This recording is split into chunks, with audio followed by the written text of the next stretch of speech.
35 years old, Nick Wallenda broke 2 Guinness World Records Sunday night, adding it to the 7 he already has. All my training in my hometown in Sarasota, all that hard work definitely pays off. Wallenda walked 2 wires, one at a 19-degree angle, more than 2 city blocks long.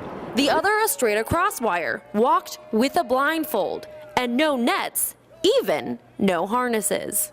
Wallenda says more challenging than walking the wire is not walking the wire. You know, the hardest part of doing live TV is waiting until the director says, go ahead on the wire.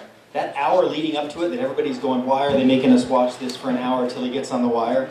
I'm going, why are they making me wait to get on the wire for an hour? Because I want to get on that wire and walk. Thousands of people have come down here to State Street in Wacker to watch Nick Wallenda walk over the Chicago River. At first I thought he was a little whack. I think it's pretty cool, like, you know, it's something he's passionate about. With spectators flocking to Chicago from around the world. I'm French and I'm here to watch the men on the wire. They hunkered down hours before the walk to get a good view. How early did you get out here? Hour and a half. We wanted to walk around the area and see what kind of view we had.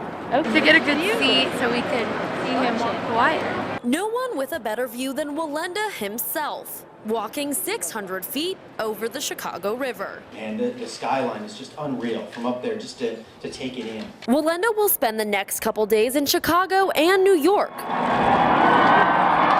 talking to media. Reporting downtown Chicago, Chrissy McClarty, SNN, the Suncoast News Network.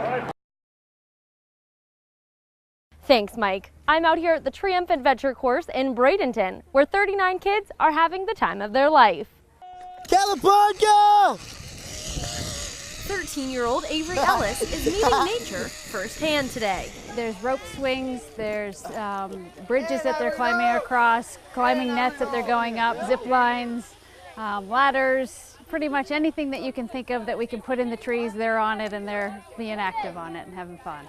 The Sarasota YMCA Safe Children Coalition and the Department of Children and Families created Camp for Champions, a program for children supervised by the state who have been abused, neglected, or abandoned.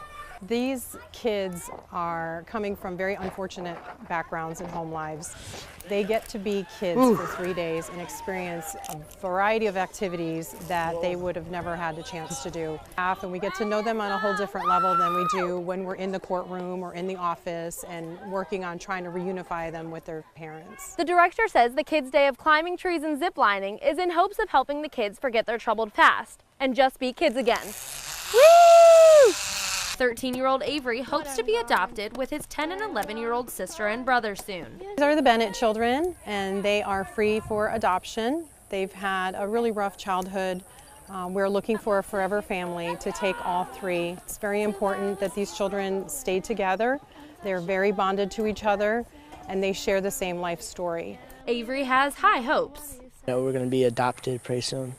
And says he knows just what he wants. A great family for all 3 of us, and a place that's close to Sarasota. As any normal teenage boy, he says one of the most important things is sports. Like a family that likes football. The kids will have their 3rd and final day of Camp for Champions tomorrow by doing something a little less adventurous, going to a movie. Reporting for SNN in Bradenton, Chrissy McClarty, the Suncoast News Network.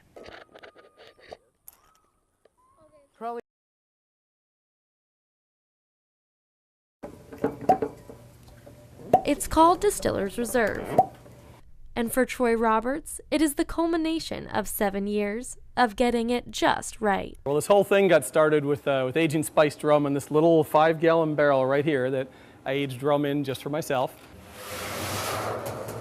Rum connoisseurs around the country are anxious. Only 300 bottles of Distillers Reserve are available, starting this weekend. It's done in the Solera method, which means you never get rid of all the oldest rum from the barrel. And the oldest rum in here is over 3 years old now, so it's really gotten good. Handcrafted along its journey, Robert starts with 100% Florida molasses, and he is very fussy about his yeast. Because different yeasts will give you completely different flavors, but all in all, there are probably 150 little decisions you make to improve the rum and make it better. Every bottle filled by hand. No bottling lines, no robots. The bottles are all hand dipped, but before we can hand dip them, we actually take a little roll of tape and we make a little tab so that it will be easy to get to your rum when you're ready to drink it.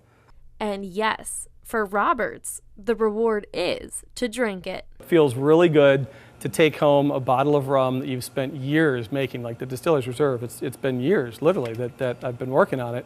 And to crack open a bottle of that and drink it is just, it's wonderful.